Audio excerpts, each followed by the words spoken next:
Le Salon de la formation, soutenu par la région, est conçu pour permettre aux jeunes d'accéder facilement à l'offre de formation disponible en Martinique et d'avoir un contact direct avec des chefs d'entreprise. L'autre point fort du salon, c'est sa dimension professionnelle avec un programme de conférences de qualité. Alors, deux types de conférences, soit des conférences métiers, parce que vous le savez, la finalité de la formation, c'est bien évidemment de trouver des logiques d'insertion professionnelle et faire témoigner des professionnels de certains secteurs sur la réalité de ce qui est attendu par les employeurs vis-à-vis donc d'une offre de formation et au final de celles et ceux qui doivent intégrer dans l'entreprise. Et ça a été surtout pour nous l'occasion de faire une évaluation un peu à mi-parcours de la réalité de ce que nous avions posé en termes de stratégie pour identifier la réalité de ce qui a été réalisé. Des conférences sur les secteurs d'activité ont permis aussi au public participant de mesurer les possibilités d'insertion et de formation dans les secteurs à fort potentiel d'emploi. Il s'agit tout simplement d'essayer de lever la tête et d'identifier quelles sont les tendances d'un certain nombre de secteurs. Alors, paradoxalement, parce que ce n'est pas ce qui est généralement véhiculé comme potentialité forte de recrutement, il y a des secteurs, comme le secteur agricole, qui est un secteur qui recrute. Alors c'est un message fort qu'il faut adresser à nos jeunes parce que ça offre des possibilités très concrètes de formation, mais d'insertion. C'est aujourd'hui un des secteurs qui est le plus porteur d'emploi. Alors nous avons aussi d'autres secteurs qui sont les secteurs du tourisme, la restauration, les métiers de bouche, l'hôtellerie, où il y a de réelles possibilités d'insertion. Les jeunes présents au Salon de la formation ont pu faire avancer leurs projets professionnels et pour certains convaincre des responsables d'exploitations agricoles. Je suis ici invité par la mission locale du Nord où nous recherchons, sachant que nous recherchons des jeunes apprentis, ils nous ont proposé de venir voir comment cela se passait ici.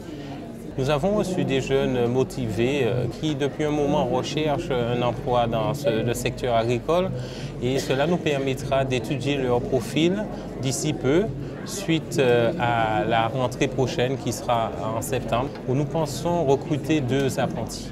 L'apprentissage, je connais, j'y crois. Je suis passé par l'apprentissage et je souhaite recruter ces jeunes en apprentissage pour les former, pour qu'ils aient un métier durable. Dans le secteur agricole, les possibilités d'emploi pour les jeunes sont réelles et bien connues.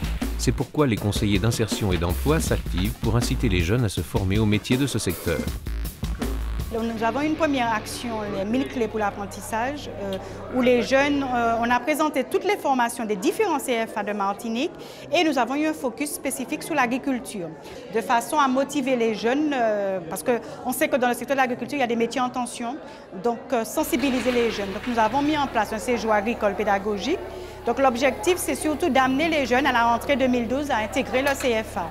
Donc c'est vrai, l'objectif là, c'était de mettre les jeunes réellement dans le monde de l'agriculture, les faire vivre au rythme de l'exploitant. Donc c'est vrai que sur les 4 jours, les jeunes se réveillaient comme l'exploitant à 4h, 4h30.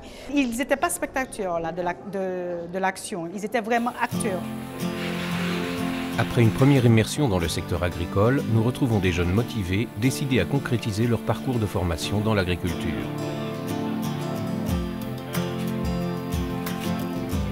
J'ai fait un séjour agricole avec la MISEM. Ce qui m'a intéressé, c'est plus le maraîcher. Il fallait semer, planter et récolter.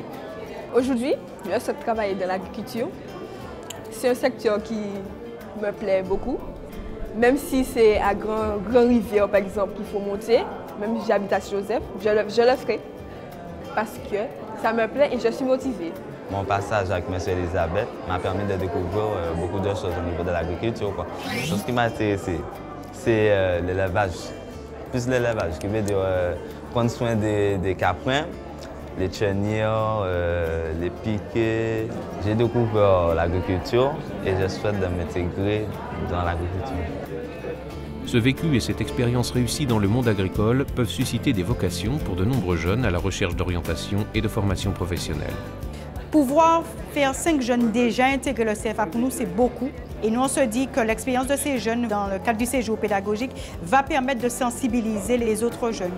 un petit peu les inciter à venir découvrir le monde agricole. C'est vrai que nos jeunes ont une image de l'agriculture, mains sales, les pieds dans la terre, et les exploitants ont besoin d'apprentis. Au niveau du CFA, elle relevait que l'année dernière, une dizaine de jeunes d'exploitants n'ont pas pu trouver d'apprentis. Mais bon, je trouve que sur le marché de l'emploi, c'est comme à peu près une concession, et que nous sommes un petit peu des automobiles, et il faut savoir se démarquer.